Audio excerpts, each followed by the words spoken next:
pour cette heure de bonheur que ta grâce nous accorde dans ta présence. Nous venons à toi, source de bonheur parfumé, pour magnifier ton Saint-Nom, exalter ta grandeur et te rendre gloire, car tu es digne d'honneur et de louange. Tu es le Prince glorieux. Devant toi, tout genou fléchira, et toute langue confessera que tu es Seigneur. Alléluia. À la gloire de Dieu. Nous te devons toutes choses, Maître suprême. Alléluia.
Je vais chanter un chant.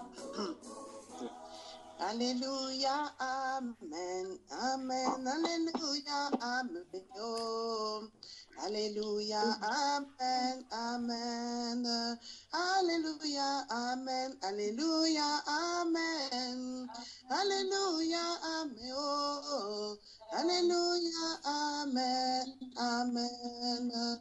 Alléluia, Amen. Jésus est amour. Amen. Jésus est amour.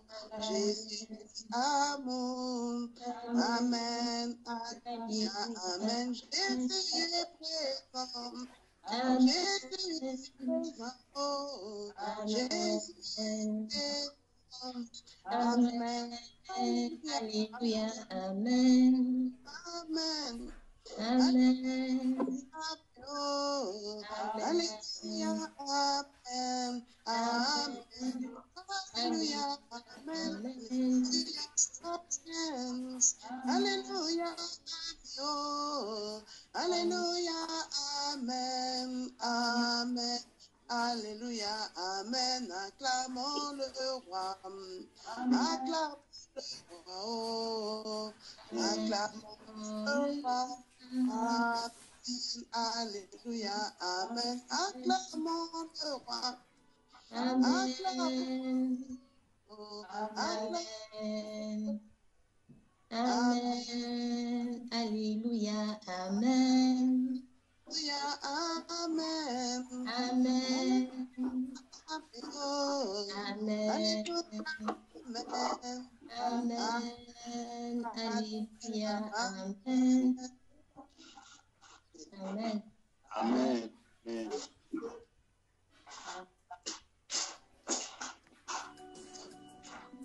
Donc nous allons lever la voix pour remercier le Seigneur pour ce temps. Que le Saint-Esprit nous conduit et que nous levons la voix.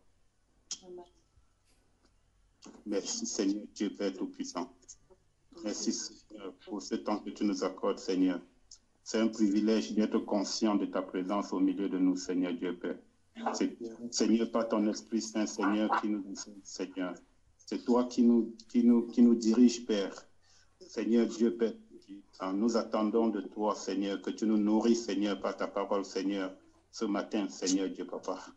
Tu sais Seigneur, nous ne sommes rien sans toi Seigneur Dieu Papa. Nous remettons entre tes mains Seigneur. Et tu connais les soins de tes enfants Seigneur. Tu connais le cœur de chacun de tes enfants Seigneur Dieu Papa. Alors nous te prions, Seigneur Dieu Père, de mettre dans nos cœurs, Seigneur, ce qu'il faut pour nous, Seigneur Dieu Papa. Alors nous te prions également pour nos frères et sœurs qui ne sont pas encore là, Seigneur, et qui vont nous rejoindre, Père. Nous te prions également, Seigneur, pour tous ceux qui, Seigneur Dieu Père, ont soif de la vérité, Seigneur, afin que tu les conduises, Seigneur Dieu Papa. C'est toi qui conduis, c'est toi qui guides, Seigneur, c'est toi qui nous enseignes, Seigneur Dieu Papa. Tu es le Dieu Tout-Puissant, Père. Et nous remettons tout entre tes mains, Seigneur Dieu Père. Merci, Seigneur, pour ce temps, Seigneur. Merci, Seigneur, pour tout ce que tu feras, Seigneur. Oh, c'est pour les délivrances que tu vas faire, Seigneur Dieu Papa. Merci, Seigneur Dieu Père. Nous te remercions pour tout, Seigneur. Nous te prions également pour notre frère Junior, Seigneur, et toute sa famille, Seigneur. Et tous ceux qui, Seigneur, mon Dieu, œuvrent pour que ton nom soit élevé, pour que nous pour que nous te connaissons encore davantage, Seigneur. Merci pour tout, Seigneur. Dans le nom puissant de Jésus-Christ. Amen. Amen. Alléluia. Amen. Amen. C'est juste un petit rappel pour les frères et sœurs qui viennent de nous rejoindre dans le groupe de la France dans la sainteté. Il y a des enseignements, c'est-à-dire le temps de partage qu'on a connu.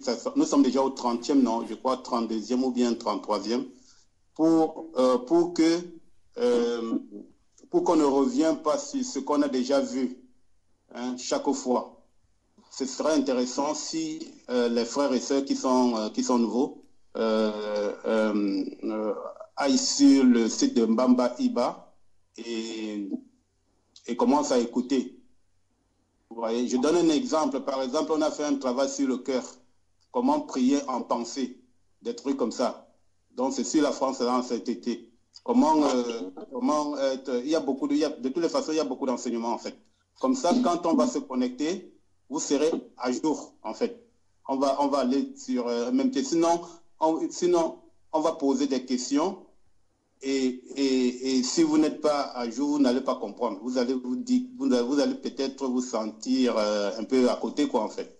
Donc, pour que vous soyez vraiment à jour avec nous, pendant qu'on pose des questions, pendant que le frère explique les questions posées, là, que vous ne soyez pas trop lagués. En fait, c'est ça. Je parle à la sœur Claire. C'est la sœur Claire.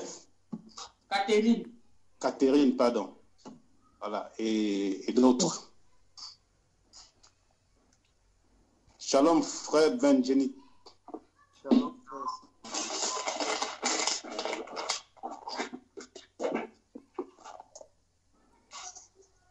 Alors, s'il y a des questions, si une personne si un frère ou une sœur a quelque chose à partager, quelque chose qui l'a touché, qui l'a marqué, une question, un rêve, un songe, quelque chose comme ça.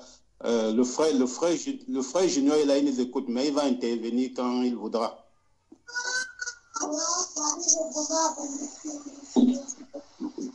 Allô? Shalom à tous, de notre Oswald. Shalom, bonjour à tous. Shalom. Que le Seigneur vous bénisse. Amen.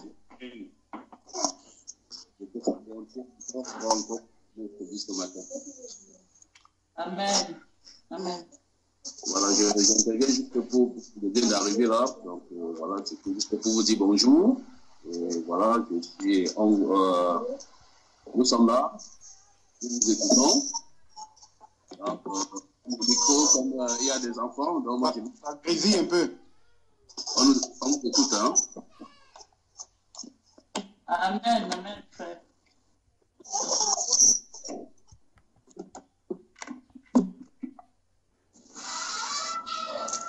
Mes frères, s'il vous plaît, j'avais une question.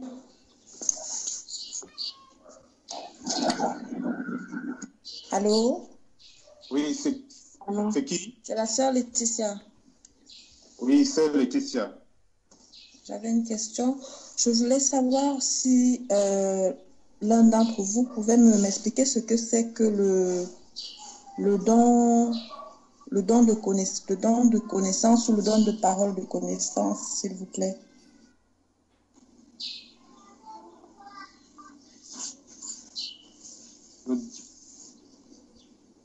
Vous m'entendez? Oui. Oui, ma soeur. Ok. La question est lancée. Le don de connaissance ou le don de la parole de connaissance? Je crois que c'est le don de parole de connaissance. Shalom, shalom à tout le monde. Shalom, mes frères et sœurs. Shalom. Shalom. Shalom. Shalom.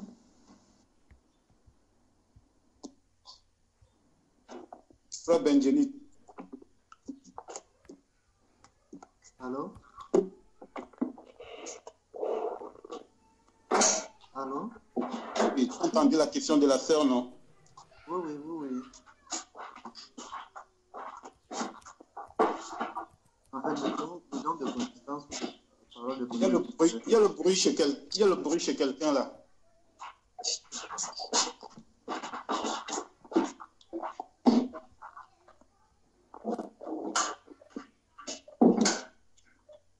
La sœur Catherine, juste pour rappel, à chaque fois qu'on se connecte, quand tu ne parles pas, tu coupes ton micro. Et c'est quand tu veux poser une question, quand tu veux intervenir, tu ouvres ton micro. Parce que quand on a tous les micros ouverts, ça fait des interférences. Et du coup, on ne se comprend pas très bien. Donc, on laisse seule la personne qui est en train de parler avec le micro ouvert. Tout le reste, on ferme le micro. D'accord. Je vois pas où il est le micro, moi je ne vois pas. Là, quand sur ton téléphone, quand tu touches ton écran, tu es sur téléphone. Oui. Quand tu touches ton écran, il y a les icônes qui apparaissent, il y a volume, il y a le micro, il y a caméra et il y a l'endroit où on raccroche. Donc, juste là, il y a micro. C'est une petite icône avec la forme du micro. Non, je vois pas, je ne vois pas. C'est bizarre tout ça. Touche ton écran et ça va apparaître. Je touche mon écran, mais je vois rien. C'est à côté de plus. Ah, ok. À gauche, tu as le micro, à droite, tu as la caméra. Attends, je vois rien. Oh là là.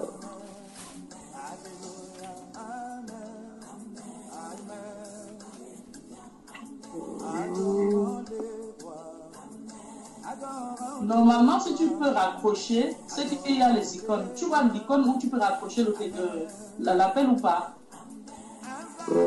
Accroché. Parce que tout ça apparaît en même temps, en fait. D'accord.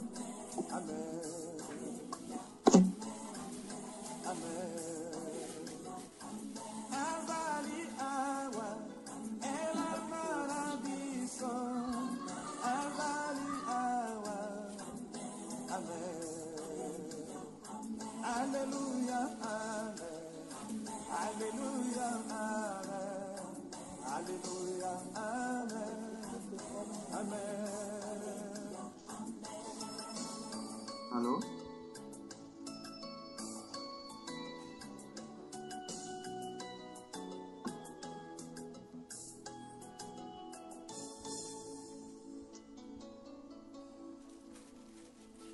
Frère Benjamini, on t'entend, hein?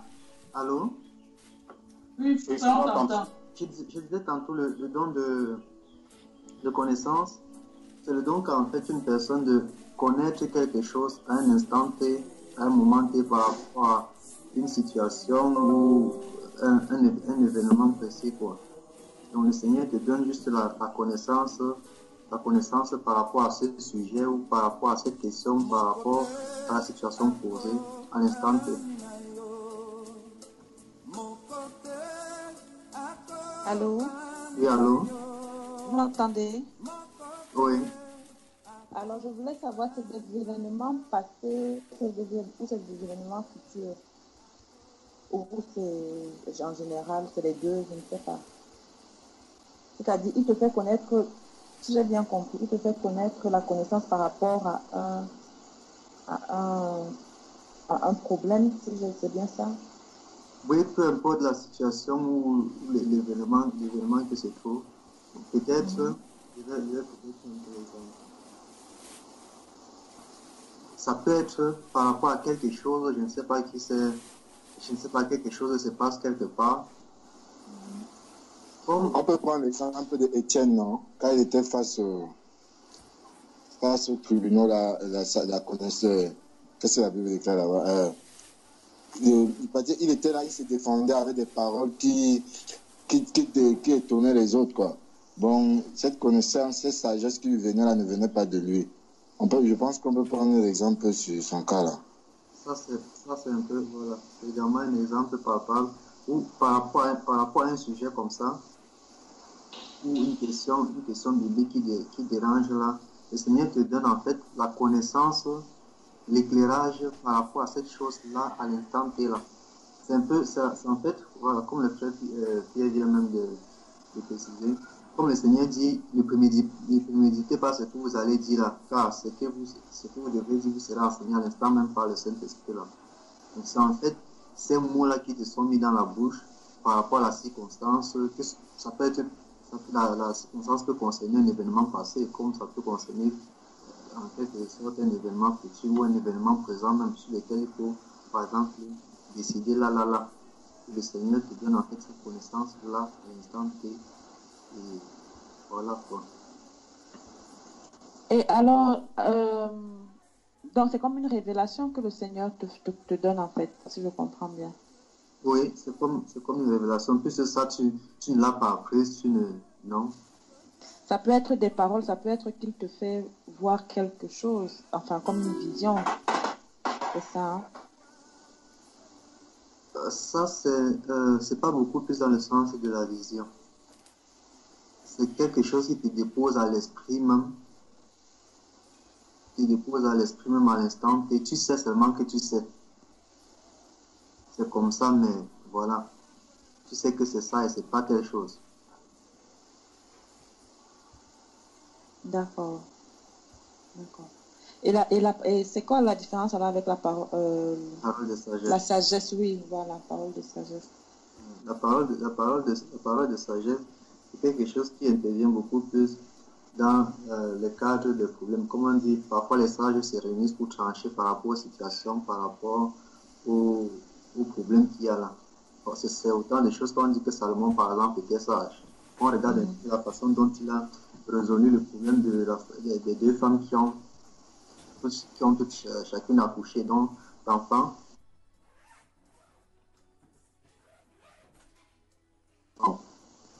C'était vraiment un problème difficile à trancher là-bas. Et de par cette sagesse de Dieu, il a donné de mettre fin en fait aux différentes contestations et de partir en fait les deux côtés. Donc, le Seigneur te donne la solution, la parole et il te donne l'éclairage ou bien le chemin idéal par rapport à la résolution de telle chose, que ce soit un conseil, que ce soit par rapport à quelque chose, n'importe quoi. Ça peut être un sujet de mariage qui est là devant toi. Le Seigneur te donne directement la sagesse de pouvoir conseiller les deux. Il te donne de comprendre et il te donne des paroles de sage, quoi. Afin de pouvoir éclairer les deux, afin de pouvoir amener les deux parties, afin de donner en fait sa pensée parfaite dans ce qui doit être concernant la chose. Les proverbes qui sont les paroles de sagesse de Salomon. Tu vois que ce sont les choses mûrement réfléchies, les choses vraiment profondes. Et on remarque un peu, comme on dit parfois en Afrique, un vieux qui meurt, c'est une bibliothèque qui s'écoule. On voit un peu la sagesse des vieux. D'où on dit parfois, c'est qu'un vieux voit étant assis, un jeune ne le voit pas étant debout.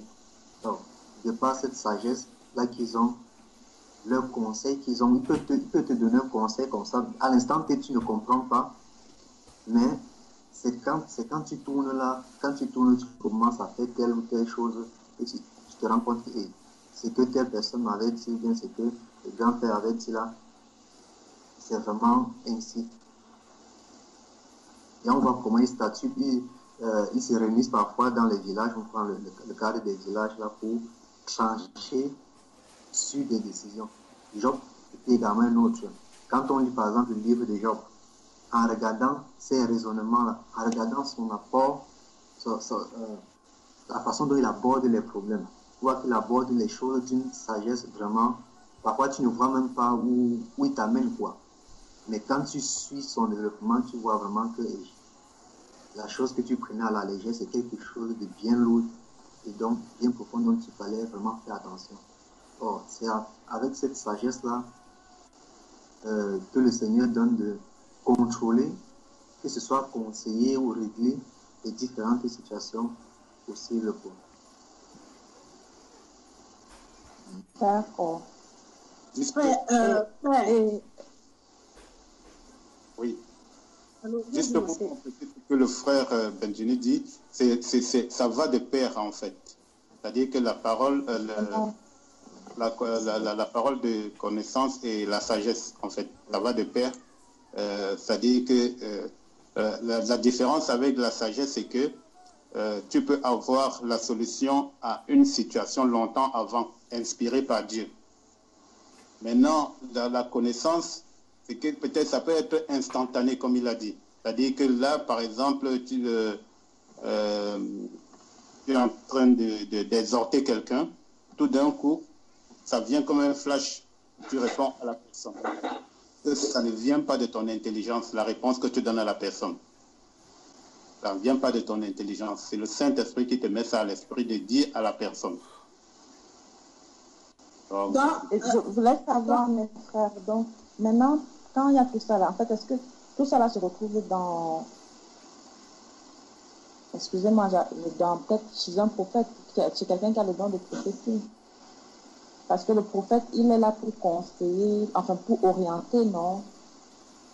C'est-à-dire, il parle, il est le messager de Dieu, donc il oriente la volonté de Dieu, la volonté que Dieu veut à quelqu'un, c'est bien ça?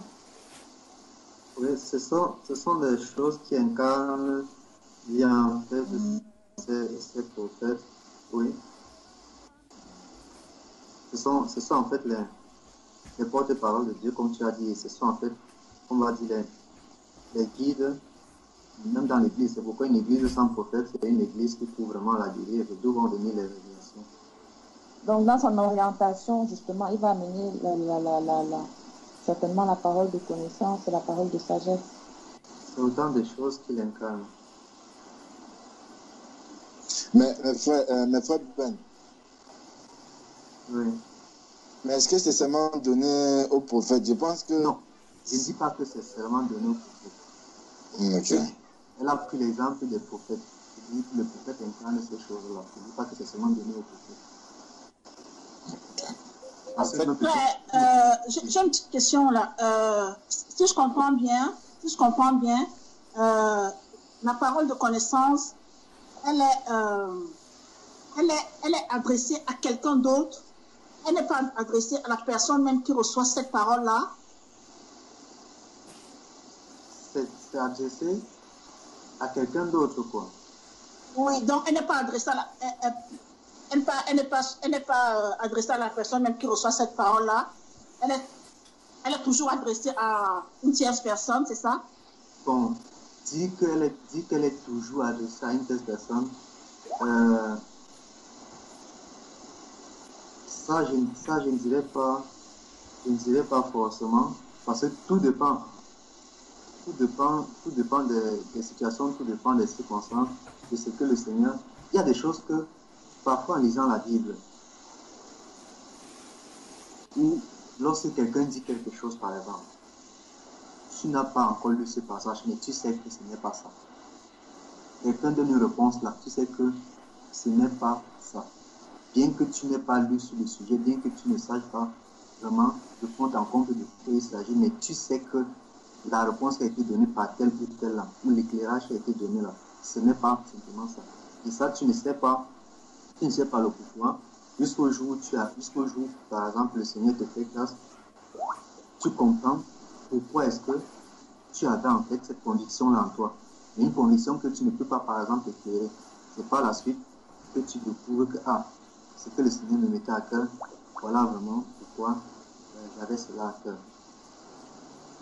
On peut te proposer quelque chose là, tu sais que non, je ne dois pas, ça ce n'est pas le chemin, je ne dois pas faire telle chose, je ne dois pas faire ceci. Donc, en fait, à l'instant là, tu n'as vraiment rien qui puisse te donner une décision claire de pencher sur un côté ou sur un autre, mais tu as cette conviction-là en toi qui te fait reculer, qui te fait prendre un côté, toutefois sans que tu n'aies assez même d'arguments pour pouvoir défendre je ne sais pas, la raison pour laquelle tu penches d'un autre côté.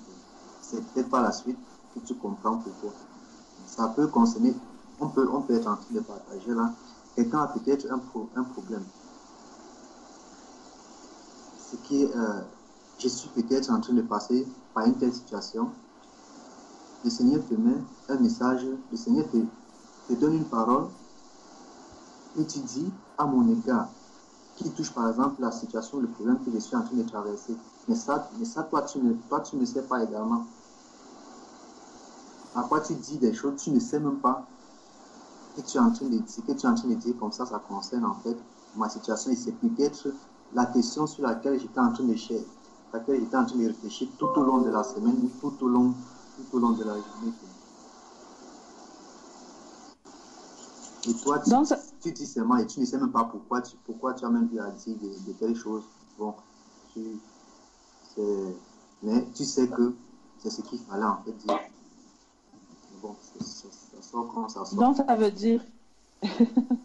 Amen, ça sans te couper, s'il vous plaît, juste pour dire aux frères et sœurs d'ouvrir les vidéos. Parce que quand on parle ça, quand c'est déjà... Alors, s'il vous plaît, je voulais seulement, ça grésille partout là, si on peut couper le micro et laisser seulement l'intervenant pour... Oui, parce que là, on n'arrive pas, c'est pas trop clair là, il y a beaucoup de micros ouverts. Donc je recoupe le mien, c'était juste pour ça. Merci. Donc, j'étais en train de dire qu'on ouvre les vidéos, comme ça au moins ça permet, non seulement les micros sont fermés, avec l'expression du visage de quelqu'un, ça permet parfois de voir si la personne comprend ou s'il ne comprend pas et tout ça. Donc l'expression aussi importante, comme le frère Willy disait la dernière fois. Si on peut, et déjà aussi ça permet de nous voir, parce qu'on fait peut-être une semaine, on ne se voit pas, tu parles tout le temps avec ton frère qui a le micro fermé, peut-être lui te voit, toi tu ne le vois pas, c'est pas aussi correct. Donc juste pour qu'on ouvre les vidéos. C'est tout. La sœur Laetitia, tu peux continuer s'il te plaît. D'accord. En fait, je voulais revenir sur 2 points. Donc, si je comprends bien, frère Bencheni, la parole de connaissance, on ne sait pas qu'on l'a. C'est-à-dire, le don de parole de connaissance, tu ne sais pas au moment où tu es en train de le manifester. Tu ne t'en rends pas compte. Tu n'es pas conscient, si j'ai bien compris. Parfois, tu es conscient parce que tu dis quelque chose, tu sais que c'est ça, mais d'éclairer forcément pourquoi c'est forcément ceci, tu ne sais pas. Mais tu sais que c'est ceci là. Je ne sais pas si peut-être certaines choses comme ça vous sont déjà arrivées ou un truc de la sorte. Tu sais que c'est telle chose, bien que tu ne connaisses pas. Disons par exemple, je vais prendre quoi? Un profane peut-être dans quelque chose qui a une conviction sur un truc, sans savoir les contours de la chose. Et tu sais que c'est telle chose par rapport au sujet, et pas une autre. Mais c'est plus tard, par exemple, que tu découvres pourquoi est-ce que tu avais cette forte conviction-là en toi. Mais à l'instant où tu le disais, à l'instant où tu l'avais, tu étais en fait dans la vérité, quoi. Et donc, cette connaissance que le Seigneur te donne là, ça peut être lors d'un partage comme ça. Lors d'un partage comme ça, les gens sont en train de... Tout le monde penche peut-être d'un côté là. Toi, tu es là, tu es profane, tu ne connais même pas de truc peut-être dans la chose, mais le Seigneur te met ça à cœur, tu sais que non. Tout ce que les gens sont en train de bien condimenter là, tout ce que les gens sont en train de bien embellir avec les arguments là, c'est beau, mais pas ça. Mais toi, défendre pourquoi ce n'est pas ça d'un certain côté, tu peux ne pas comprendre, tu peux ne pas savoir, mais tu sais que ce n'est pas telle chose. Ça peut concerner, tu peux dire, ça peut concerner le problème de quelqu'un, comme j'ai tantôt dit. Quand tu lui dis ça, vous allez remarquer parfois dans les enseignements du frère, il y a certaines choses qu'il dit même, et c'est après peut-être quand, dans d'autres enseignements, quand il le suit, il se rend compte de ce qu'il a eu à dire. À l'instant là, le Seigneur voulait que ça sorte de la façon. Lui, même le concernant, il y a des choses qu'il dit comme ça, parfois il n'est pas au courant de ce qu'il a dit, mais c'est ce qu'il fallait dire à l'instant T par rapport à la chose là. C'est lui-même par la suite qui comprend que, si c'était vraiment autre chose, ça n'allait pas être ça n'allait pas vraiment être bien. Si c'était autre chose, ça n'allait pas être bien comme il fallait que ce soit dit à l'instant T par rapport à telle ou telle chose. Et donc tu peux savoir lorsque tu es en train de manifester ce don-là, surtout lorsque tu es déjà enseigné selon la parole. Quand tu as en fait ces choses-là, ça te donne d'être plus confiante, quoi.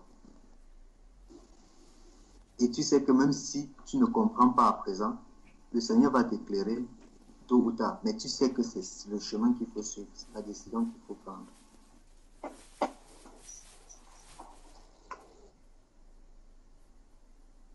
Amen. Amen. Juste pour compléter, en fait, c'est quand on a une vie de prière intense aussi et qu'on médite beaucoup la parole. Parce qu'après la méditation de la parole, vous attendez à ce que le Saint-Esprit vous parle. Et là, c'est en ce moment que la parole de connaissance et de sagesse peut arriver. Par exemple, tu as une situation qui est importante, peut-être te concernant. Maintenant, après ta prière, après le temps de méditation, tu restes tranquille, tu donnes une solution à ce problème.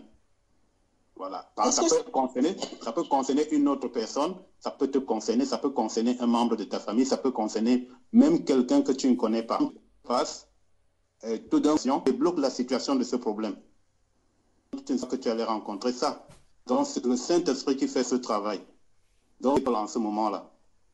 Mais tu as l'impression. Oui. Est-ce que c'est systématique d'avoir, comment dire, comme tu as dit tout à l'heure, après la prière, et puis tu attends que le Saint-Esprit... Est-ce que c'est toujours systématique? En fait, selon quand on est enfant de Dieu, le Seigneur va souvent nous dire, même quand on n'est pas avec lui, la différence maintenant, c'est quand on est conscient. Quand on est conscient, c'est-à-dire quand on est dans la prière, quand on est dans la méditation, là, on est conscient que le Seigneur nous utilise. Maintenant, et ça ne va pas être tout le temps, être à certains moments précis, quand il veut, c'est le Saint-Esprit qui contrôle en ce temps-là, c'est pas nous. C'est pas nous qui contrôlons, c'est pas nous qui faisons. Donc, ça va dépendre de comment un problème va être dans ton cœur. C'est-à-dire que s'il y a une situation qui te dérange, par exemple, dans le cœur, ou bien la situation d'un frère ou d'une sœur qui te dérange dans le cœur, ou bien tu arrives dans un endroit où un problème se présente subitement devant toi, tout d'un coup, peut-être même parfois sans méditer, ou bien si tu médites un peu dans ton cœur, la solution vient. Tout d'un coup, comme ça, je ne sais pas ce qui s'est passé, mais tu as la solution. C'est pour ça la parole de connaissance et de sagesse, c'est les deux vents de pair. Après, le frère Junior est là, s'il est là, il peut encore nous éclairer davantage. Je ne sais pas s'il nous écoute. Shalom, frère Yannick. Shalom, shalom, shalom à tous. Bonjour la famille. J'espère que vous allez bien. Bonjour. Alors, c'est Laetitia. Bonjour frère. Oui, je voulais compléter alors ma dernière question. Et je voulais savoir maintenant quand le Seigneur... Oui, chez quelqu'un là. La sœur Claire. La sœur Claire, coupe ton micro s'il te plaît. Merci. Je voulais donc savoir maintenant quand le Seigneur te permet de voir des choses, c'est-à-dire de voir la profondeur. Il y a effectivement, comme vous l'avez dit, il y a un problème. Ça peut être concernant. Tu te poses, tu as un problème te concernant, tu poses ce problème-là au Seigneur. Ou ça peut être un frère, une sœur, ou même quelqu'un même un peu lointain. Et maintenant, il te montre le fond, il te montre ce qui se passe. Je veux dire, il te montre peut-être peut-être par une vision, par un ou par voilà, il te fait connaître là qu'est-ce que c'est. Ou même tu ne poses même pas voilà, on te soumet un problème, tu n'as même pas eu le temps de poser le soir, peut-être quand tu rentres, tu n'as même pas pensé à ça, peut-être dans ta prière. Dans un songe, le Seigneur te permet de voir la profondeur, ce qui est caché derrière, c'est-à-dire il te montre la solution, quoi. Il te montre comment dire ça, je sais pas si je peux dire le monde spirituel, enfin, je sais pas comment expliquer ça, je sais pas si vous me comprenez. Il te montre les soubassements, en fait, du problème. Il te donne la solution au problème en te montrant les soubassements. Regardons un peu, ce n'est pas un songe, bon, je vais un peu appeler le mot songe de connaissance. Là, en fait, s'il te donne le songe et qu'il t'a donné le songe n'a rien à voir avec les paroles de connaissance. Le songe, c'est dans le cadre des révélations qu'on a parfois. Bon nombre d'entre nous ont souvent eu des songes concernant tel ou tel événement. Peut-être le Seigneur montre le fond du problème de pas peut-être un songe. Ou qu'est-ce qui dérange peut-être, quel est peut-être le problème de telle ou telle personne de pas un songe. Ce sont ces de connaissances-là. Ça, ce sont pas les choses prémises. Ça dit qu'on prémédité ou des choses qu'on a, par exemple, déjà avant. Donc, je vais te mettre ça à l'instant T là. Parce que le songe quand tu vois par exemple le songe, lorsque c'est par rapport à une situation qui s'est posée, tu comprends facilement que c'était telle chose. Tu as le temps de discuter, de méditer là-dessus, de voir que si ça peut correspondre à ça, ceci. Mais l'autre là, tu n'as pas le temps. C'est une situation brusque qui arrive à l'improviste comme ça. Il faut une parole de connaissance ou une parole de sagesse selon le don pour statuer sur la situation, sur la décision. Par contre, comme les choses, les paroles de sagesse, l'on peut avoir cette parole idéale par l'expérience, comme a dit le frère Pierre, de par notre marche qu'on a eu dans le passé.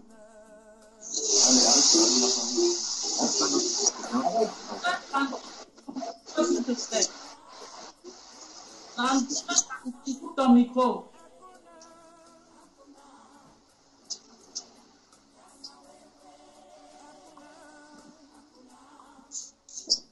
Donc, les songes sont à part, les visions sont à part, parce que quand tu dis bien vision, c'est vision. Bon, la vision n'a rien à voir en fait avec la parole de sagesse, parole de connaissance. Et la vision même, c'est l'un des sous-ensembles du don de prophétie.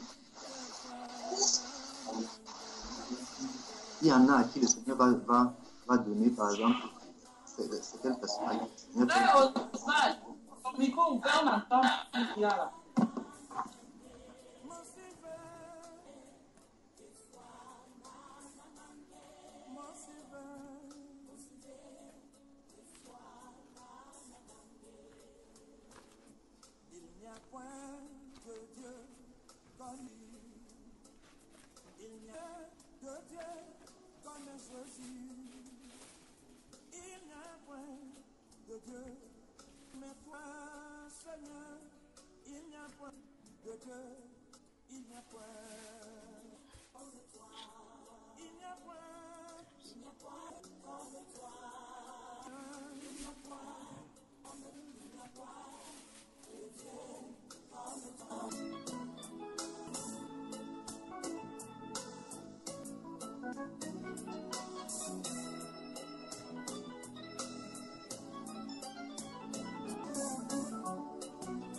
Il lui dit, fais avancer ce qui est dans ton cœur. Il commence à lui dire les choses qui vont lui arriver. Il commence à prophétiser sur lui. On voit par exemple dans 1 Roi chapitre 22 avec Michée, lorsqu'il partait rencontrer le roi Akab et Josaphat là-bas, il dit, je te dirai ce que il montrera. Donc à cet instant-là, il n'a encore rien reçu au préalable, mais il sait qu'à l'instant T, le Seigneur va lui montrer quelque chose. Et pendant qu'il est là-bas, il dit, j'ai vu. C'est même j'ai vu. Je pense qu'il le conjugue même au présent. Avant d'aller dans le j'ai vu.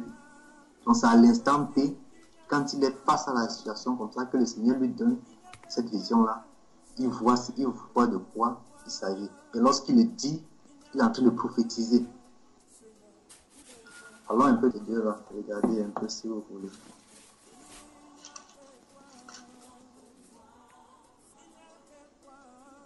Je vois.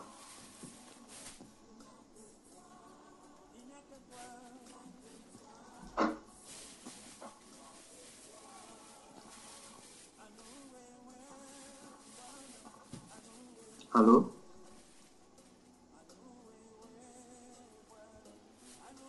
On t'écoute, frère. Tu as dit 1 Roi? 1 Roi chapitre 22.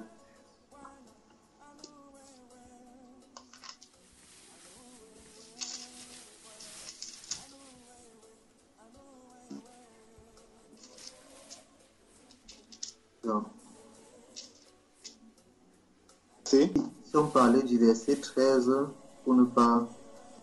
du verset 13 au verset 19, juste pour prendre les éléments qui nous sont utiles là.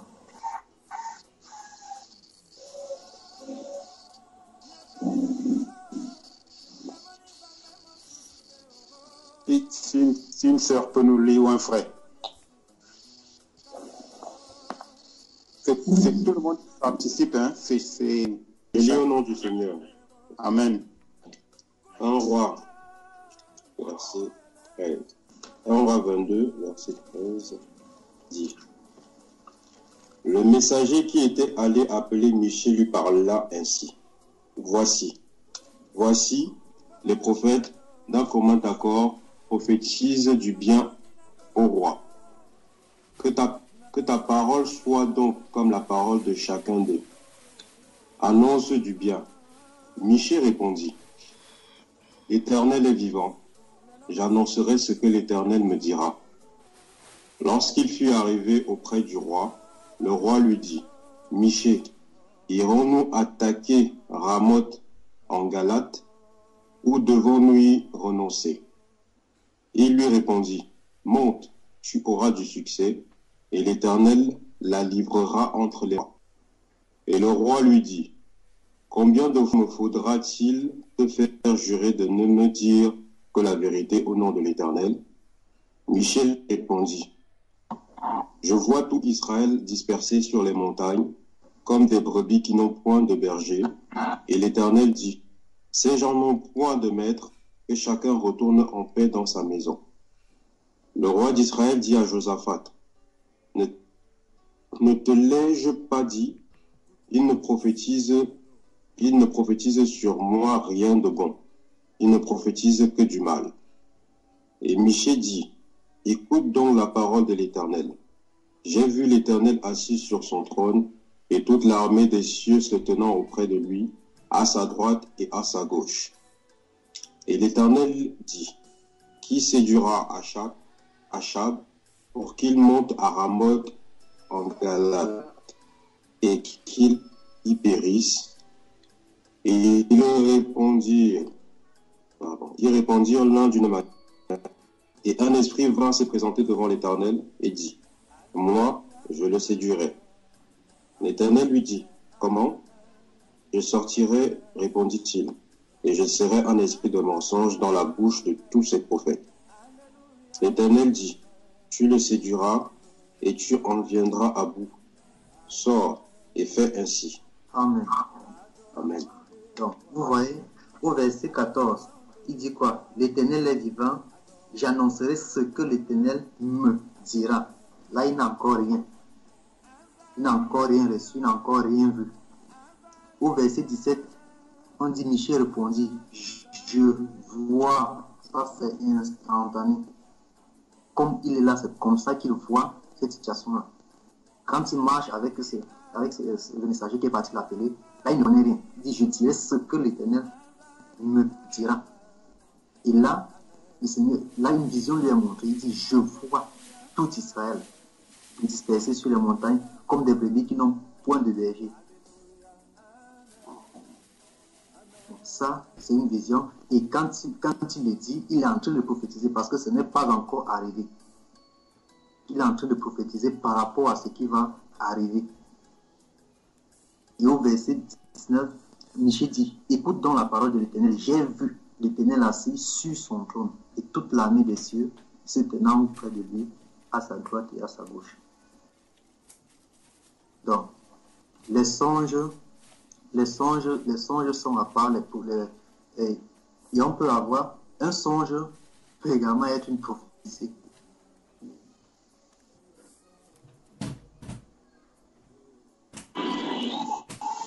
Amen.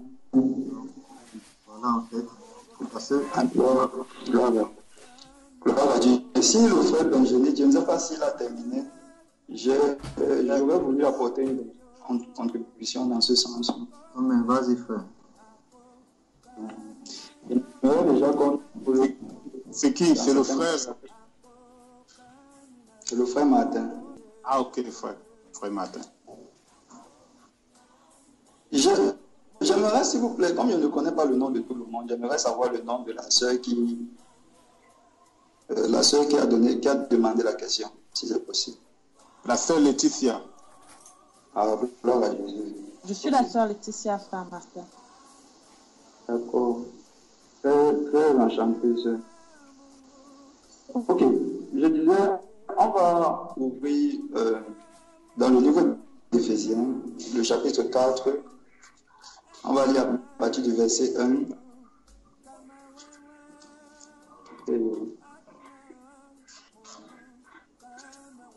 Désolé, s'il y a des gens qui dérangent un peu avec le produit. Éphésiens 4, à partir du verset 1. Si quelqu'un y est, il peut lire. On va lire un peu une suite de passages avant que je ne parle un peu dessus. Éphésiens 4. Oui, à partir du verset 1. Okay. Je vous exhorte donc, moi le prisonnier dans le Seigneur, à marcher d'une manière digne de la vocation qui vous a été adressée, en toute humilité et douceur, avec patience, vous supportant les uns les autres avec amour, vous efforçant de conserver l'unité de la paix. Un seul corps et un seul esprit, comme aussi vous transpare bien un seul Dieu et Père de tous, qui est au-dessus de tous et parmi tous et en tous. Mais à chacun de nous la grâce a été donnée Christ. C'est pourquoi il est dit, étant monté dans les hauteurs, il a actif et il a fait des dons aux hommes. Or, que signifie? Il est monté, sinon qu'il est aussi descendu dans les régions inférieures de la terre. Celui qui est descendu, c'est le même qui est monté au-dessus de tous les cieux, afin de remplir toutes choses. Et il a donné les uns comme apôtres, les autres comme prophètes, les autres comme évangélistes, les autres comme pasteurs et docteurs, pour le perfectionnement des saints en vue de l'œuvre du ministère et de l'édification du corps de Christ, jusqu'à ce que C'est bon? Continue. Jusqu'à ce que nous soyons tous parvenus à l'unité de la foi et de la connaissance du Fils de Dieu, à l'état d'homme fait, à la mesure de la stature parfaite de Christ. Ainsi, nous ne serons plus des enfants, flottant et emportés à tout vent de doctrine, par la tromperie des hommes, par leur ruse dans les moyens de séduction. Mais en professant la vérité dans l'amour, nous croîtrons à tous égards en celui qui est le chef, Christ. C'est de lui. Amen. Amen. On peut s'arrêter là. Oui, on peut s'arrêter là. On va prendre dans le livre de 1 Corinthiens chapitre 12. À partir du verset.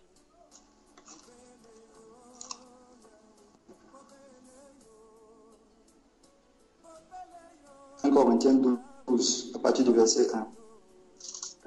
J'ai lu au nom du Seigneur. Pour ce qui concerne les dons spirituels, je ne veux pas, frères, que vous soyez dans l'ignorance. Vous savez que lorsque vous étiez païens, vous vous laissiez entraîner vers les idoles muettes selon que vous étiez conduits. C'est pourquoi je vous déclare que personne, s'il parle par l'Esprit de Dieu, ne dit « Jésus est anathème » et que personne ne peut dire « Jésus est le Seigneur » si ce n'est par le Saint-Esprit. Il y a diversité de dons, mais le même Esprit. Diversité de ministères, mais le même Seigneur. Diversité d'opérations, mais le même Dieu qui opère en tous, qui opère tout en tous. Or, à chacun la manifestation de l'Esprit est donnée pour l'unité commune. En effet, à l'un est donnée par l'Esprit une parole de sagesse, et à un autre une parole de connaissance, selon le même Esprit, à un autre la foi par le même Esprit, à un autre le don des guérisons par le même Esprit, à un autre le don d'opérer des miracles, à un autre la prophétie, à un autre le discernement des esprits, à un autre la diversité des langues, à un autre l'interprétation des langues. Un seul et même esprit, et jusque-là. Non, continue, mon frère, continue. Un seul et même esprit opère toutes ces choses, les distribuant à chacun en particulier comme il veut. Verset 12. Car comme le corps est un et a plusieurs membres, et comme tous les membres du corps, malgré leur nombre, on peut s'arrêter là. On peut s'arrêter là parce que bien après, il va commencer. Oui. On va ouvrir aussi dans le livre de Joël. On va lire au chapitre 2. Joël chapitre 2.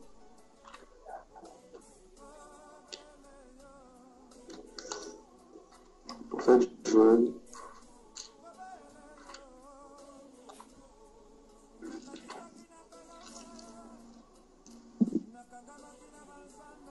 Joël, je lis au nom de Jésus. Amen. Sonnez de la trompette en Sion, faites-la retenir sur ma montagne sainte. Que tous les habitants du pays tremblent, car le jour de l'Éternel vient, car il est proche. Jour de ténèbres et d'obscurité, jour du miel et de brouillard, il se répand sur les montagnes. C'est un peuple nombreux et puissant, tel qu'il n'y en a jamais, et qu'il n'y en aura là-dessus. Le pays était auparavant encore un jardin, et depuis un désert à rien ne lui échappe. Après voir, on dirait des choses. Il faut, comme des cavaliers, les enfants.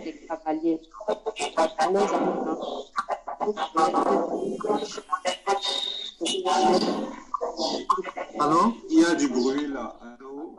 Attends, sœur. Attends, c'est super. Il y a du bruit, on n'entend rien. Vraiment, faisons attention quant à ce. Je vais vous rappeler que les personnes à la question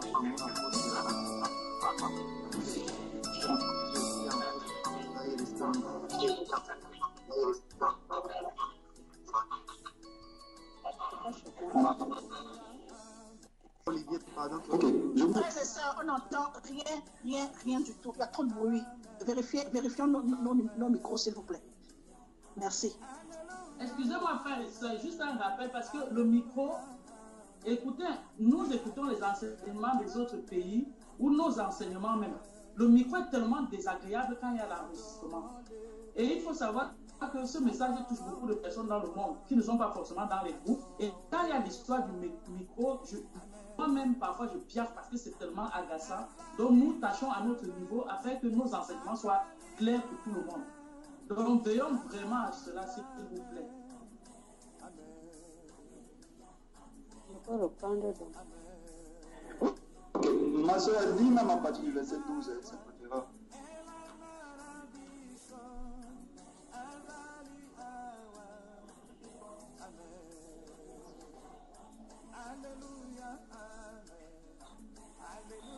Maintenant, oui. Le frère, s'il vous plaît, d'habitude, enfin, c'est pas que c'est une habitude que les autres ne doivent pas lire, mais le frère Yannick, son micro est tellement clair que quand il lit, tout le monde comprend à peu près. Donc, frère Yannick, s'il te plaît, si tu peux faire la lecture, ça serait mieux. Parce que c'est là où on entend le mieux. C'est pas pour mettre les autres à l'écart, mais c'est là où on entend. Amen. Ok. Donc, on est dans Joël, hein? Oui, Joël, chapitre 2, à partir du verset 12. À partir du verset 12. Ok, je lis au nom du Seigneur. Maintenant encore, dit l'Éternel, revenez à moi de tout votre cœur, avec des jeûnes, avec des pleurs et des lamentations. Déchirez vos cœurs et non vos vêtements, et revenez à l'Éternel, votre Dieu.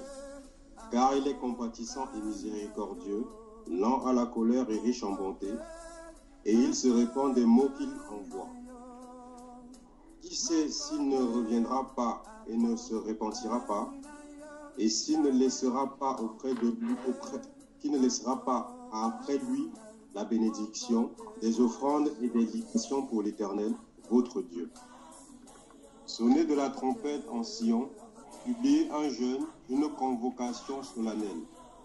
Assemblez le peuple, formez une sainte réunion. Assemblez les vieillards, assemblez les enfants, même les nourrissons à la mamelle. Que l'époux sorte de sa demeure et l'épouse de sa chambre. Qu'entre le portique et l'autel, pleurent les sacrificateurs, serviteurs de l'Éternel, et qu'ils disent, Éternel, épargne ton peuple, ne livre pas ton héritage à l'opprobre, aux railleries des nations. Pourquoi dira-t-on parmi les peuples, où est leur Dieu? L'Éternel est ému de jalousie pour son pays, et il épargne son peuple. Tu as fini, frère? Continue. C'est terminé. Oui, continue. Tu as terminé le chapitre. Non, je suis au 18 là. L'Éternel est ému de jalousie pour son pays, et il épargne son peuple. L'Éternel répond et il dit à son peuple, voici, je vous enverrai du blé, du mou et de l'huile, et vous en serez rassasiés. Et je ne vous livrerai plus à l'opprobre parmi les nations.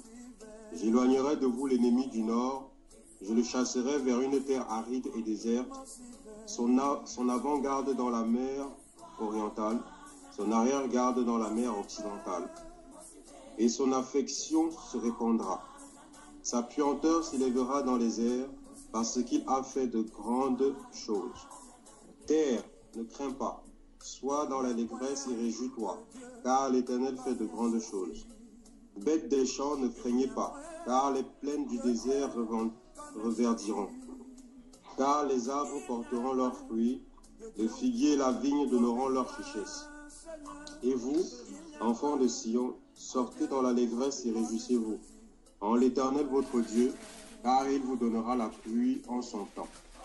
Il vous enverra la pluie de la première et de l'arrière-saison, comme autrefois. Les airs se rempliront de blé et les cuves regorgeront de mou et d'huile. Je vous remplacerai les années pour dévorer la sauterelle, le gélec, le asile et le gazam ma grande armée que j'avais envoyée contre vous. Continuez. Vous mangerez et vous vous rasserez, et vous célébrerez le nom de l'Éternel, votre Dieu, qui aura fait pour vous des prodiges, et mon peuple ne sera plus jamais dans la confusion. Et vous saurez que je suis au milieu d'Israël, que je suis l'Éternel, votre Dieu, et qu'il n'y en a point d'autre, et mon peuple ne sera plus jamais dans la confusion. Après cela, je répandrai mon esprit sur toute chair. Vos fils et vos filles prophétiseront, vos vieillards auront des songes, et vos jeunes gens des visions. Même sur les serviteurs,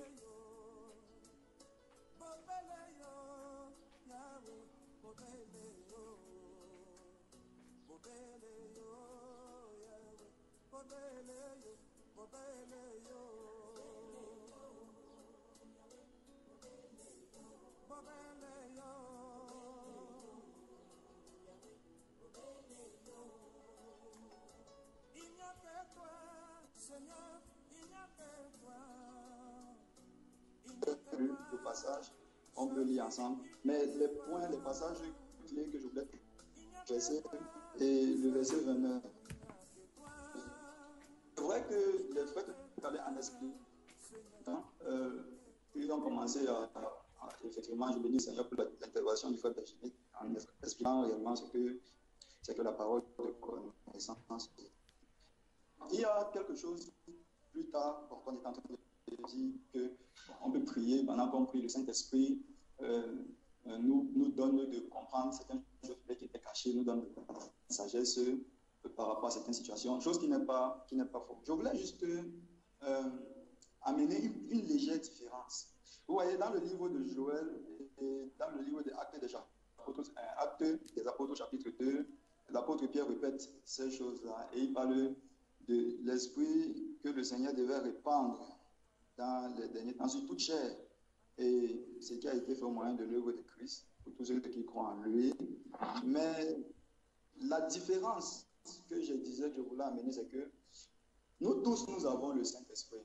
Du moins, c'est nous tous qui appartenons au Seigneur et qui marchons dans ses voies. Nous avons son esprit. Mais la remarque ici est que, vous voyez, quand on parle dans le livre de Corinthiens, à partir du verset 12 ou Éphésiens, la Bible dit que Dieu a fait des dons. Là, ça commence je pouvais dire, ça commence un peu à dispatcher. Ça veut dire que je peux avoir le don de tel, l'autre peut avoir le don de tel, l'autre peut avoir le don de tel. Dépendant, la Bible dit, selon la libéralité du Saint-Esprit. Mais toute chose est conduite par un seul esprit. L'esprit que Dieu a parlé dans le livre de Joël. C'est le même esprit qui opère toutes ces choses-là en chacun d'entre nous. Mais le Seigneur dit qu'à chaque personne est donné d'opérer d'une certaine manière. Dans le livre d'Éphésiens qu'on a lu tout à l'heure, la Bible dit là-bas, et je vais lire Éphésiens chapitre 4 qu'on est en train de lire tout à l'heure. Je vais lire à partir du verset... je peux lire à partir du verset 7. Bon. Et à partir du verset 9. La Bible dit, oh, que signifie il est monté, sinon qu'il est aussi descendu dans les régions inférieures de la terre. Celui qui est descendu, c'est le même qui est monté au-dessus de tous les cieux, afin de remplir toutes choses. Et il a donné, ça c'est une mention, il a donné les uns comme apôtres, les autres comme prophètes, les autres comme évangélistes, les autres comme pasteurs, docteurs, pour le perfectionnement des saints en vue de l'œuvre du ministère. Ça veut dire que tout ce que Christ a donné à l'Église, ça a un but. Le perfectionnement des saints en vue de l'œuvre pour le perfectionnement des saints en vue de l'œuvre du ministère. Tout ce que Christ, et je veux mettre encore cette remarque, a donné à l'Église, c'est pour le perfectionnement des saints. Maintenant, nous tous, nous ne pouvons pas opérer avec les mêmes dons. On peut tous avoir le même Saint-Esprit selon la prophétie que Dieu a dit à Joël, mais nous tous, nous n'opérons pas sur les mêmes. Et une remarque aussi que je veux faire, c'est que Si quelque chose t'est donné, ça t'appartient. Tu as la possibilité de faire de ça ce que tu veux. Donc, tu peux faire de ça ce que tu veux. Tu peux soit décider de soumettre ça à la conduite du Saint-Esprit, soit tu peux décider de soumettre ça selon ton désir, tes desseins. Et c'est les réalités qui se passent. C'est vrai qu'on n'a pas le temps pour tout en parler dessus, mais je vais dire juste que le don t'est donné. C'est comme un présent. Si j'ai un présent, je te donne, le présent t'appartient. Tu es libre de faire du présent de ce que tu veux. Maintenant, tu peux être conscient pour aller encore un peu plus. Excuse-moi, le frère Martin, excuse-moi. Le frère Martin, je ne comprends pas quand tu dis que tu peux faire de ce que tu veux, de ce don. Qu'est-ce que tu veux dire par là? Ah, d'accord, ok. Je vais prendre un exemple. Palpable. La Bible dit que le diable se déguise en ange de lumière. D'accord. C'est ce que la parole de Dieu dit, n'est-ce pas? Oui, je t'écoute. Dieu lui a fait à la base avec de la gloire, comme la parole de Dieu, l'ange de lumière et tout. Et puis, Dieu lui a fait comme ça. On sait que la Bible dit qu'à cause de ça, il a chuté un certain nombre de choses. Mais ça n'empêche pas que, quoi qu'il ait quitté, il n'est plus dans la présence de Dieu et il fait ce qu'il fait. Il a des capacités toujours qu'il a. Il a des capacités qu'il opère, qu'il exerce, il fait un certain nombre de choses avec. Dieu lui a fait à la base, il lui a donné un certain nombre de choses. Ça veut dire qu'il prend même l'apparence d'un ange de lumière. Donc, il a des capacités. Dieu ne l'a pas retiré. La Bible dit que Dieu ne se repent pas de son don. Maintenant, on va s'apercevoir que même dans l'Église, ou du moins dans ce qu'on appelle les assemblées, un certain nombre de choses, il y a beaucoup de personnes qui opèrent sous le don, sans l'esprit. Ils opèrent sous le don, mais sans l'esprit. Ça veut dire qu'ils manifestent les dons de l'esprit, ils font un certain nombre de choses. Parce que cela est donné, mais elle n'est pas conduit par l'esprit de Dieu. Tu verras quelqu'un qui, je ne sais pas... Frère Martin, excuse-moi, je veux donc savoir justement, ces personnes-là qui opèrent des miracles sans l'esprit, est-ce que ça vient de Dieu ou ça vient donc du diable? C'est-à-dire les faux prophètes, les tout ce qu'on... D'accord, je vais continuer.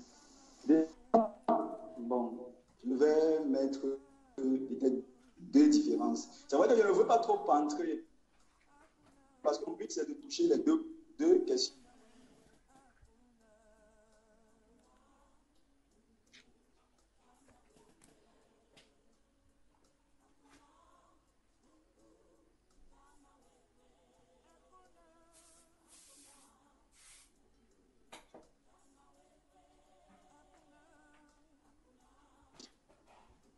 De rapport, ce n'est pas des personnes qui sortent du peuple de Dieu, donc ils ne sont pas juifs à la base, ils ne sont pas des circoncis, ce sont des prophètes d'autres dieux, des idoles. Mais il y a ce que la Bible appelle les faux prophètes. Ça veut dire que ce sont des gens qui ont été au milieu des frères, qui ont vu un certain nombre de choses, qui ont vu la vie de Dieu au milieu des frères, comme la Bible le dit dans le livre d'Hébreux chapitre 6, des personnes qui ont goûté les dons célestes, et puis qui se sont détournés volontairement pour faire d'après eux. Dieu ne leur retire pas le don. Le don reste avec eux. Ça leur est donné. Si on t'a donné un présent, ça t'appartient. Donc tu as le droit de faire de ça ce que tu veux. Donc, il y a des personnes ainsi, ils ont des dons, mais ils n'opèrent pas d'après l'Esprit de Christ. Ils ne marchent pas d'après la conduite du Seigneur. Et on voit qu'il y a beaucoup d'assemblées, beaucoup de Le frère Martin, je ne comprends pas quand tu dis que tu peux faire de ce que tu veux avec ce don. Ce don est donné par le Saint-Esprit. Okay, tu ne contrôles pas le Saint-Esprit. Je continue. Amen. Je peux continuer. Continue. Amen, amen. D'accord. Ok, je vais prendre l'exemple d'un homme dans la Bible. C'est dans le livre de Nombres, je crois 18. On va parler de Balaam. C'est l'exemple, c'est le type que je veux prendre, c'est la personne. C'est vrai que je ne voulais pas vraiment trop entrer dessus, c'est à cause des questions de Seigneur. Dans la Bible, on parle de Balaam, et d'après les descriptions qu'on donne de Balaam, c'est quelqu'un qui œuvrait avec Dieu, c'est quelqu'un qui parlait de la part de Dieu, il avait des visions, il avait un certain nombre de choses. Mais on remarque quelque chose dans l'histoire de Balaam, c'est qu'après il se détourne de Dieu. Dieu lui donne des instructions. Balak, qui est le roi je crois que c'était Édom, bon, je ne sais plus trop la localité, vient chercher Balak pour qu'il parte maudire le peuple de Dieu. Et Dieu le défend. Une fois Dieu le défend, il renvoie les personnes. Et le roi renvoie encore les personnes. Et Balak n'écoute plus ce que Dieu le dit, il en fait à sa tête. Donc, il s'entête et il veut persuader Dieu d'y aller. Et Dieu lui dit que passe.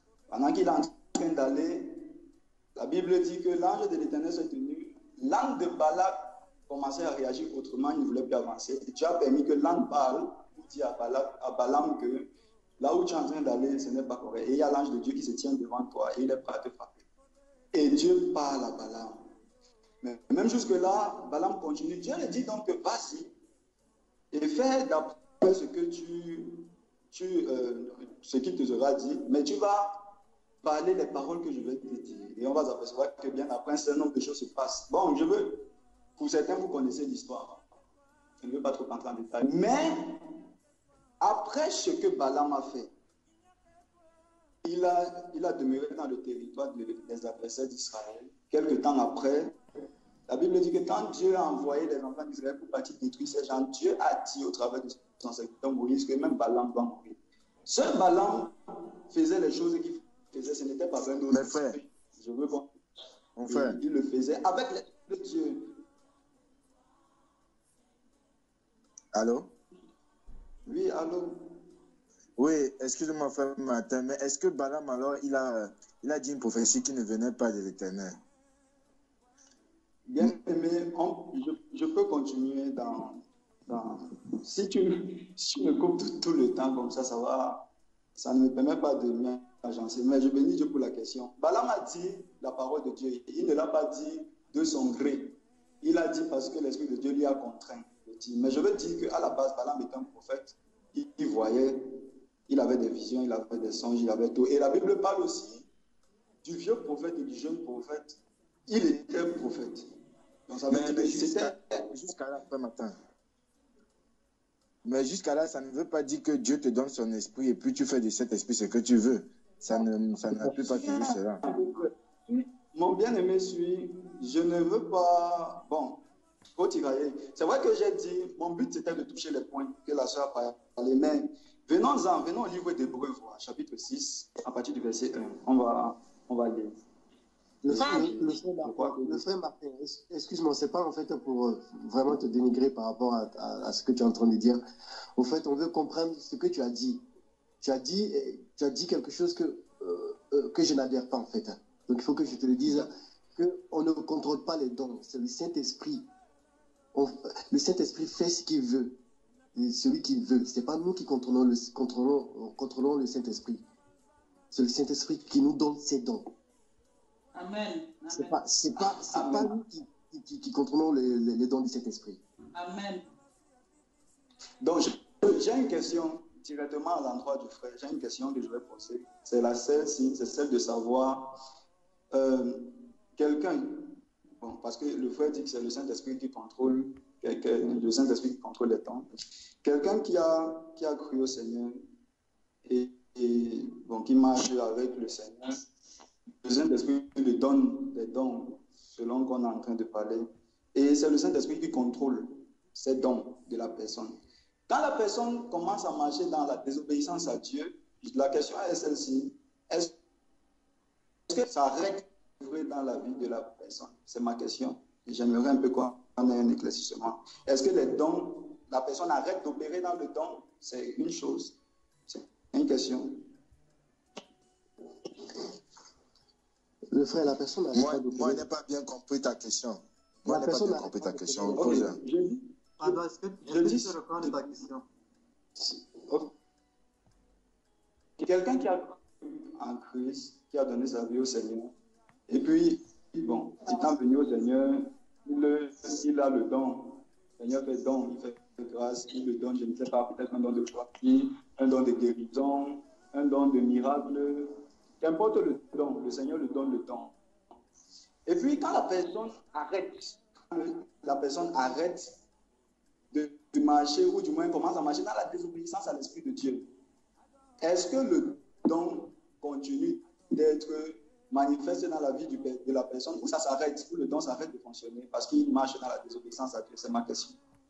Le frère Martin, le don n'a rien à voir avec le péché. Parce que c'est l'esprit qui t'amène à la sanctification. C'est pas parce que tu n'as pas... Quand tu as le Saint-Esprit, tu pêches, le frère Martin. Mais l'esprit t'amène à la vérité.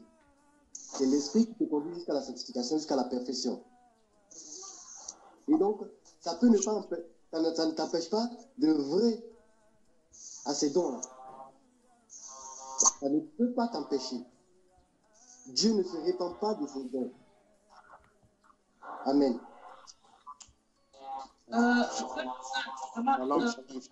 Shalom, frère et soeur, exactement ce que frère Martin dit là, moi-même ça m'inquiète parce que je sais que quand tu es scellé du Saint-Esprit, tu ne feras que la volonté du Seigneur. Tout ce que tu feras serait sur sa volonté. Par exemple, si tu as un don de guérison, tu ne peux pas décider de guérir quelqu'un.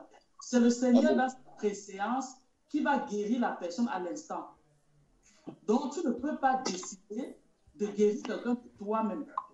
Parce que comme le frère Tino avait dit, Amen. Les dons de guérison sont différents. Et c'est toi, tu peux avoir un don, tu guéris une personne, une autre personne a un don, et puis il ne guérit pas la même personne. Donc, tout ça, c'est toujours sous contrôle. Donc, la phrase que tu as utilisée, moi-même, ça m'inquiète, mon frère. Allô? J'aimerais qu'on lise un passage, si vous permettez. J'aimerais qu'on lise un passage. Si c'est possible, on peut lire un passage. Frère et sœurs, répartissons la parole. Répartissons la parole. Frère Oswald, vas-y, s'il te plaît. Frère Martin, si tu permets, on va répartir la parole. Merci. Voilà, parce que là, moi-même, je n'arrive pas à comprendre. Parce que si réellement, quand Dieu donne un don, et que nous, on ne peut pas le contrôler, ou bien on l'exerce comme on veut, ça veut, moi, est-ce que depuis ce que je ne suis pas sûr qu'il y a encore des malades, il y a encore des esprits, que ceux qui ont le don de miracle devaient opérer, guérir tous les tours. Moi, je pense, comme la sœur Julie a dit tout à l'heure, quand Dieu donne un don, il nous fait grâce de ce don, c'est Dieu qui utilise ce don. Nous ne sommes que, c'est par nous que Dieu passe pour utiliser ce don. Ça veut dire que si on arrive quelque part et que le Saint-Esprit, et j'aime bien le frère Julien, quand il nous enseigne dessus, quand il arrive quelque part, quand le Saint-Esprit lui demande de faire telle chose, il fait parce que c'est l'Esprit. Parce que quand c'est l'Esprit qui va demander. Mais est-ce que c'est parce qu'on a le don de guérison qu'on va se balader partout, guérir tous les malades? Je pense que si c'était le cas, le malade serait. Et même lui-même, que le Seigneur n'a pas guéri tous les malades. Amen, amen. Ok. Amen. Frère, Je ne sais pas. Shalom, c'est le frère Pierre-Marie qui parle. Shalom. Frère et sœurs, frère Pierre, excuse-moi, je vais juste essayer de me permettre de faire quelque chose. Essayons, s'il vous plaît, frères et sœurs, de ne pas trop, d'avoir l'habitude de recadrer les choses, de ne pas...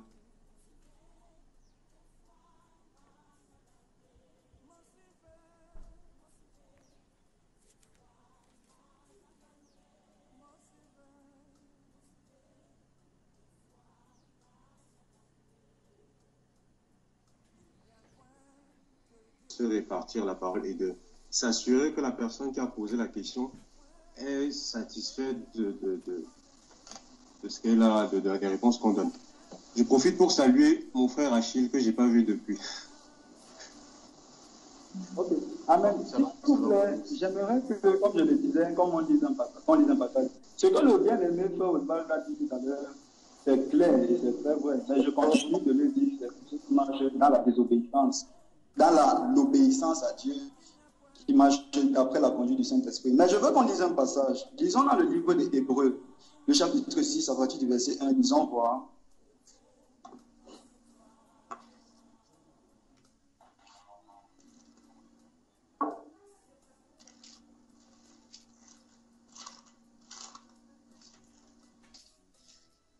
Hébreux chapitre 10, à partir du verset 1. Je ne sais pas si je peux lire.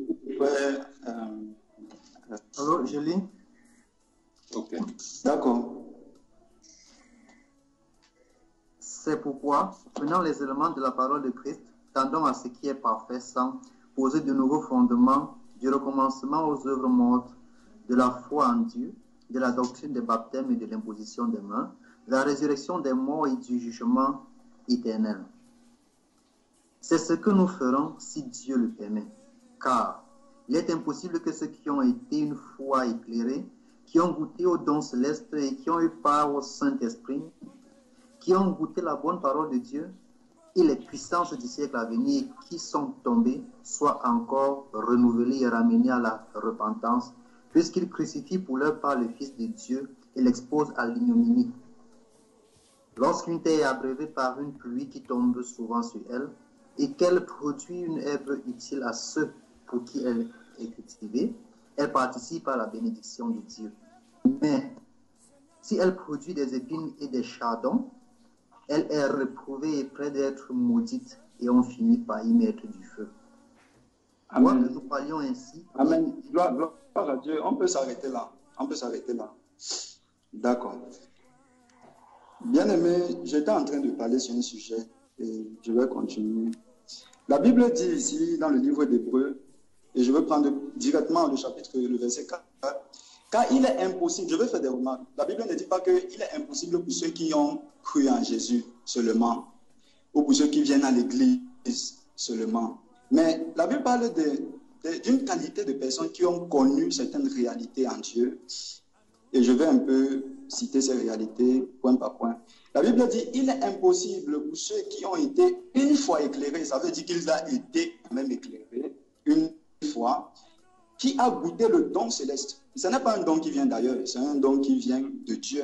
C'est un don qui vient de Dieu, qui a eu part au Saint-Esprit. C'est marquant, mais c'est vrai, c'est fort, c'est vrai. Qui ont goûté la bonne parole de Dieu et les puissances du siècle à venir et qui sont tombés, soient encore renouvelés et ramenés à la repentance. Je veux dire ici que ce n'est pas une question de quelqu'un qui est seulement en Christ et puis, bon, qui pêche, qui se repent, qui pêche, qui se repent. La Bible dit qui est tombé et qui soit en mesure de revenir à la repentance. Ça veut dire que la Bible dit que lui, pour sa part, il Christ une deuxième fois. Donc, il était là. Et je crois que l'apôtre Jean a parlé de quelque chose comme ça. Il a dit qu'il y a eu des frères qui étaient au milieu de nous, mais qui n'étaient pas des nôtres. Donc, et il dit que ces frères, ils ont épié la vie, ils ont fait un certain nombre de choses. Mais la Bible parle d'une qualité de personne ici, quelqu'un qui a connu des réalités en Dieu. Bien aimé, je continue de le dire, Dieu ne se repent pas de son don. Dieu ne va jamais venir te demander ce qu'il t'a donné. Il t'a donné. Tu fais de ça ce que tu veux. Tu peux soit décider de mettre ça sous la conduite du Saint-Esprit ou faire de ça comme tu entends. Mais la Bible parle ici de cette qualité de personne. Et la Bible dit que ces personnes tombent dedans. Ça veut dire quelqu'un qui a le Saint-Esprit, qui a connu la parole de Dieu, qui a goûté les dons de l'Esprit, qui a connu la bonne parole de Dieu, tombe. Donc c'est possible qu'il tombe. Parce qu'il y a un bien-aimé qui a dit tout à l'heure que c'est le Saint-Esprit. Et je le dis, c'est vrai. C'est le Saint-Esprit qui nous conduit dans la marche de la sanctification, c'est vrai. Mais le Saint-Esprit ne viole pas notre liberté. Le Saint-Esprit ne viole pas notre volonté. Si nous refusons d'aller selon la conduite qu'il nous donne, même le Seigneur dit dans sa parole, mon esprit ne va pas toujours contester avec l'homme. Tu peux avoir l'Esprit de Dieu, mais si tu refuses de marcher d'après la conduite de l'Esprit de Dieu, frère, tu es seulement en train de partir dans le déclin. Je continue de le dire, toutes les capacités que le diable a, ça lui vient de Dieu, frère, ça lui vient de Dieu. Tout le pouvoir, la Bible dit que tout don parfait vient de Dieu, ça lui vient de Dieu, mais il a ça, il opère au moyen de toutes ces choses-là. Aujourd'hui, beaucoup d'anges déchus opèrent avec ces dons et ces trucs, mais ils n'agissent pas d'après le cœur de Dieu. Ils ne font pas la volonté de Dieu. Ils ne marchent pas d'après la vie de Dieu. Ils produisent d'autres choses qui n'ont rien à voir avec Dieu. Et je veux dire juste que c'est subtil, mais c'est vrai. On voit aujourd'hui aussi, même dans l'église, il y a beaucoup de personnes qui font des choses. Oh non. Bon, venons à une parole. Voici ce que Jésus dit. Dans la parole, il dit que quand il viendra, beaucoup de personnes diront ceci: Seigneur, n'avons-nous pas fait ceci à ton nom? N'avons-nous pas guéri les malades par ton nom? Donc ça veut dire que cette personne, pendant qu'ils faisaient ces choses, pour eux, Ce qu'ils étaient conscients, c'est qu'ils sont en train de faire ça au nom du Seigneur. Seigneur, n'avons-nous pas fait ceci par ton nom, n'avons-nous pas fait cela par ton nom? Allez loin de moi, je ne vous connais pas, vous qui commettez l'iniquité. C'est ce que le Seigneur dit. Je ne vous connais pas.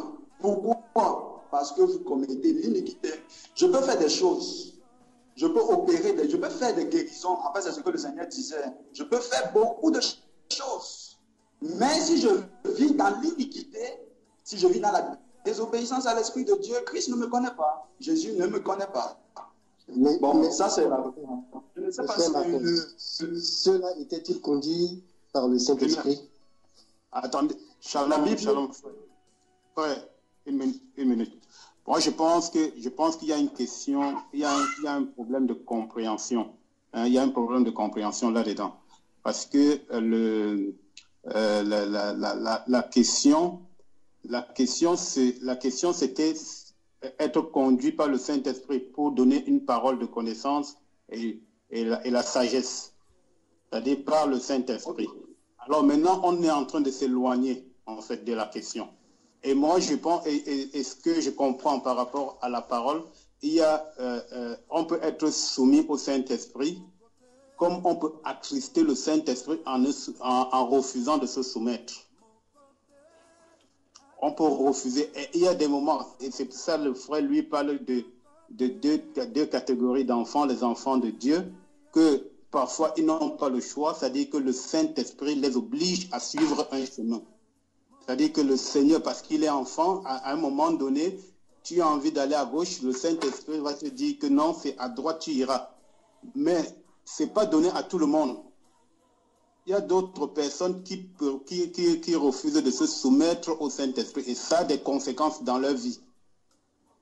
Donc, la question de la sœur, c'est quand on est conduit par le Saint-Esprit et qu'on a des paroles de connaissance et de sagesse. C'est sur ce point-là que nous devons tirer parce que sinon on ira trop loin, en fait. On va s'éloigner. Et je pense qu'on a même déjà eu la réponse à cette question. Donc, si on... Hein? Je pense qu'on... Oui. Frère, excusez-moi, frère et sœur, en fait, j'ai posé la question au début.